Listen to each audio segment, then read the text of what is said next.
Coming up with magical ideas is a very difficult thing to do. Those are very complicated and difficult challenges to overcome. The mission of Young Guns Season 2 was to gather 7 of the most aspiring, creative individuals from all over the world, regardless of geographical boundaries, to help them in their pursuit of their creative careers, to mentor them, to expose their creative work, to unleash their talent, and also to bring our global audience, allow them to see a little bit of a slice of their life. With this group of diverse designers from all over the world, I wanted to create a format that was flexible enough to address their individual needs while assessing their creative talent and nurturing them along the way. In this series, we challenge the designers to stretch and flex their creative muscles.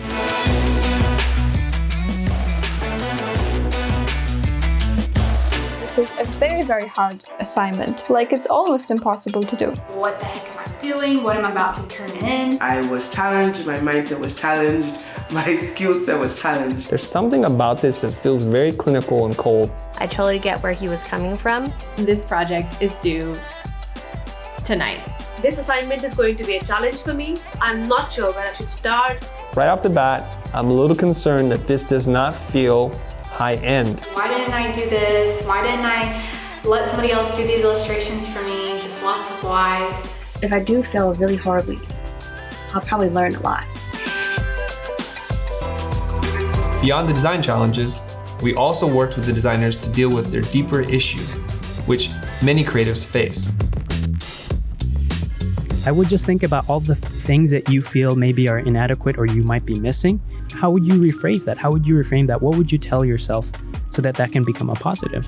I've really worked on shifting my mindset to not be focused on all of the things that I have to do and all of the things that I have to learn, but changing the I have to I get to, and starting to be more excited about all the things that I get to learn and the clients that I get to work with. And this has been a huge shift for me. If you love illustration, if you're getting work from it and you're getting the kind of engagement and growth that you want to get from it, there's really no question to me as what you should be doing. If illustration is what makes you happy, then you should go for it. And I did. If you see my Instagram now, it's full of illustrations and I'm really happy. Let's just get real. Okay, let's not mess around. Because otherwise people dismiss you as a 20-year-old woman who doesn't take herself seriously. Don't let them do that to you. Okay?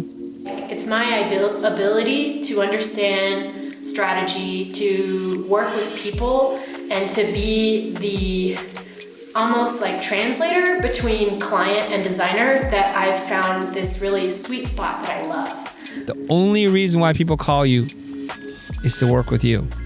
That's a very good point you're making. You see the way I do that? Just hit me here. And yeah, it just hit.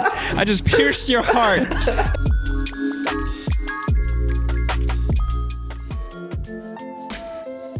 As a designer, I didn't realize how low my self-esteem was until seeing all the comments. Ria's a really good designer and she has no idea. And that was so eye-opening for me. Like, oh my gosh, like, wait, what? One of the biggest challenges facing designers is a lack of confidence, and I think this comes from a lot of different sources. One of which is we're used to seeing the very best work being highlighted and promoted all across social media, at award shows and on stage. And then here we are, we're looking at our own work and saying, well, I don't really match up to that. What we often forget is that this is the tail end of their journey and not the beginning of it. So we're comparing ourselves at our worst to their best. And this is really harmful to one's own self-confidence. Don't compare yourself to someone else's highlight reel. I really need to push myself conceptually, like each critique that we receive from Chris, I think that's the lesson, is just to push things a little bit further and reduce your ideas to something really concise and say the most with the least. The book cover design challenge turned out to be a lot more difficult than I originally anticipated because it required a lot of conceptual thinking, more so than what they were prepared for. I think it's a natural instinct for designers to work on the things that they can control. So we know if we shape something, if we lay it out, if we really work on the rendering of the illustration, that we're going to make progress, and it feels good to make progress. Unfortunately, conceptual thinking has no such measure. You can work on something for a day, an hour, or a week, and somebody cannot discern that you put in that kind of effort. Because coming up with magical ideas is a very difficult thing to do. You're really looking to bring together two disparate things and finding the common ground and presenting it in an elegant way that's true to the message of the project that you're working on. Those are very complicated and difficult challenges to overcome. I am scrambling because it is Sunday and this project is due tonight at midnight. I know time management is a big issue because you wind up working really hard and you don't have a lot to show for it. But I want to encourage you to not give up, to keep identifying your own process, develop methodologies and shortcuts, and you will get there. You will be like the people you look up to. After working with these young guns over the season, we expanded their thinking, sharpened their skills, and saw some amazing transformations in each of them. So I've definitely transformed, like personally and career-wise, because I can see the difference in my process when I brainstorm. I have started to notice details and everything. I got a full-time job at a branding agency, which is where I wanted to expand more of my skills. I've also applied for a few in-house design positions that I definitely didn't feel qualified for. I also realized that I'm such a people person. I love working with people, maybe more than I love design in itself. And start to understand the kind of design I want to do and the kind of brands I want to work for. I realized that I want to be doing more fashion, beauty. I'm excited for that. I was recently accepted for Masters in Visual Communication, which I'm ridiculously excited about. I'm now considering getting a full-time job as opposed to continue being a freelancer, because I realized that if I want to grow, I need to either do it as my own business or as part of somebody else's business.